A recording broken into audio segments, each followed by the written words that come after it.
Jared is with us in Detroit. Hi, Jared. How are you? Hey guys, thanks for taking the call. It is a snowy day up here. So, Whoa! absolutely.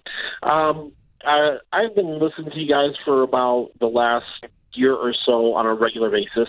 I'm a 31-year-old bachelor who's also the primary provider and caregiver for my two parents. Right before COVID hit, I had a student loan debt of $48,000 or so, and I'm getting ready to pay that off here at the end of the month. So 23 months, get that all cleared up. So my main question is, what would be the next best step, given that, I'm living with mom and dad and helping take care of them in this time that they need, as well as trying to benefit myself. Tell me about that. Yeah, so just some chronic health issues with both of them, financial issues with them, and I've been the one to step up and lend a hand to them as the siblings are out of town. So are you living with them? Yeah, he said he was. Yes. Yeah. Okay. So you're getting free rent. I'm actually I'm providing the funds for the house. Oh. So they're getting free rent. How old are they? Late 60s. Okay. What's the nature of their chronic health problem? Dad has lung and back issues. Mom has just the aches and pains and not able to, take care of Dad herself. She's unemployed. He has been a private music teacher for many years, so income was never steady. So they have no money. They're both on Social Security. Yeah. And how much do you collect on Social Security on them? Between the two of them, it's just under $3,000 a month. Mm-hmm. Okay. And then I went out, and a family from my church provided an open door for me, and that's how I've been able to pay off this debt. They brought me in. They own a landscaping company, and they brought me in to run the office and run the sales department last February, and it's been a great opportunity, and I'm looking to stay with them for years on down the road. Okay, are you 41 years old and still doing this? 31. No, I'm saying 10 years from today. At least doing the job with them, yes.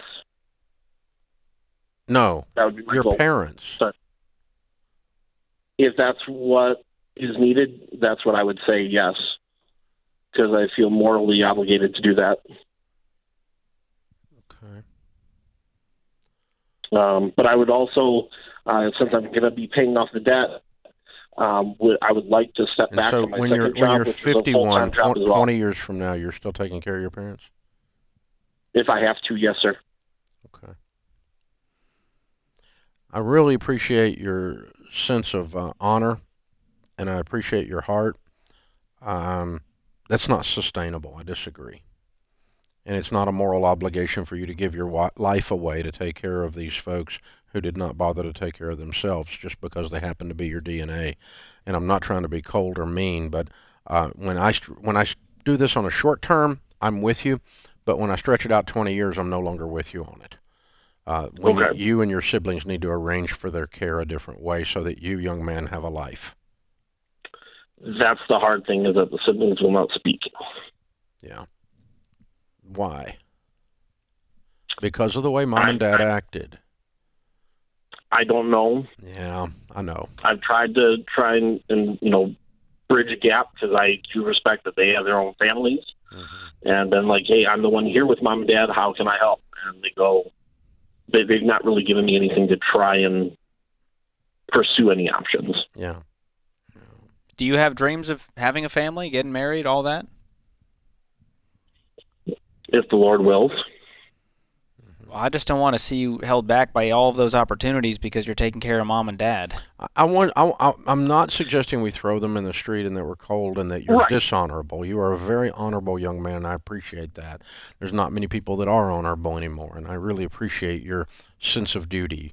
It's a wonderful thing, but I do want you to think beyond on this and start to, what you've laid out here is not a sustainable quality of life for you, and it is not honorable. At some point, it just becomes dysfunctional. So you've got to reach out there and say, okay, we're going to reach a point where We're going to change this living arrangement to X or Y, and we're going to get the siblings involved, or mom and dad. We're going to find something they can live on. It may be Medicaid nursing home at some point because they would qualify for that. It may be whatever. I don't know, and I'm not trying to throw them out in the street today. But this, we're going to do this in perpetuation and call it honor. I'm not with you on that. I'm going to disagree. Even though I admire your honor and I admire your principle, and I think it's wonderful for a period of years even that you take care of them. I have no issue with that. But this idea that you do this for 20 years is absurd, dude. It's absurd. So you need to rethink how we're going to take care of them, who's going to get involved, how we're going to house them and feed them, so that you can begin to move past this, because this is a very, very it's not emotionally, spiritually, financially sustainable. Yeah, and I'm hoping maybe we can get mom back to a certain level of health where she can take care of dad if she's in better shape, get her health taken care of, versus you having to put your life on hold to do this. Yeah, you just got to start finding some kind of an off-ramp strategy somewhere out there in your mind rather than in perpetuation. And when you've got that, then that will affect the answer to your question, see? That will affect how you work out the baby steps, how you build wealth, how you have a life, how you do these other things. Because the girl that's going to marry into this situation doesn't exist. She's not there. It's a hard pill to swallow, but well, it's just she's not. I mean, it's not because she's dishonorable. Yeah. Or mean or lacking in mercy or something like that. It's just she's going to recognize this as a mess and not jump in the middle of it. We're seeing this trend, the sandwich generation, what they call them, millennials, Yep. Gen X. They're having to take care of their parents. They're trying to take care of the kids, and it just puts stress on everyone. It can create resentment. It can leave you broke because you can't hit your own financial goals. You're trying to support everyone on all ends. Yep. That's a toxic situation. Yeah, there's a Henry Cloud's book Boundaries is what we're talking about here, and again, it's not lacking in love, it's not lacking in principle, it's not lacking in honor, it's not lacking in morality. Honor. The Bible says to honor your father and mother. It does not say to honor their misbehavior. It honors the position of father, position of mother. If your mother does cocaine, we're not honoring that. That's not what the Bible's talking about.